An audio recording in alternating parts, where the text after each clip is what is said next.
না, অবশ্যই আমরা সেটা দেখব কেন তারা জনতা ব্যাংক থেকে অন্য ব্যাংকে নিয়ে গেল, যেটাকে আপনার মনে হচ্ছে যে এখানে অনিয়ম হয়েছে, এটা যাচাই তো অবশ্যই করবো। ওনাদের তাদের গঠনতন্ত্রে এটা উল্লেখ আছে তাদের আর্থিক হিসাব পরিচালনার জন্য যারা অথরাইজড তারা এই হিসাব পরিচালনা করতে পারে।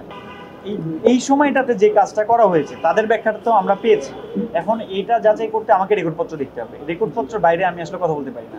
আর্থিক যে লেনদেনটা সেটা একটা কর্তৃপক্ষ থাকবে, তাদের কনসার্নে থাকবে এবং যথাযথ প্রক্রিয়ায় সেটা ট্রান্সফার করতে হবে। আর্থিক অনিয়মের ব্যাপারটা কখন সংঘটিত হয়ে থাকে, কিভাবে সংঘটিত হয়, সেটা যাচাই করতে আমরা রেকর্ডপত্র ছাড়া কিছু বলতে পারি না। এখন প্রতিটা ডকুমেন্ট যেভাবে ট্রান্সফার করেছে তারা অর্থ, সেখানে সিগনেটরি কারা ছিলেন, তাদের গঠনতন্ত্রে আসলে এই দায়িত্বটা বা এই অথরাইজেশনটা কার উপরে বর্তায়, সেই ব্যাপারগুলো আমাকে যাচাই করতে হবে। তারা যে দাবি করছেন যে সঠিক ব্যাংকিং চ্যানেলে তারা রেখেছেন বা নিরাপদ জায়গায়, সেফ জোন যেটাকে বলি, যে ব্যাংকিং যেই আমাদের যে ব্যাংক তিনটা ক্যাটাগরি যে নিয়ে আসছে, সেটা হয়েছে কিনা আদৌ, তাদের দাবিটা কতটুকু যৌক্তিক, আমার সেটা পর্যালোচনা করতে হবে।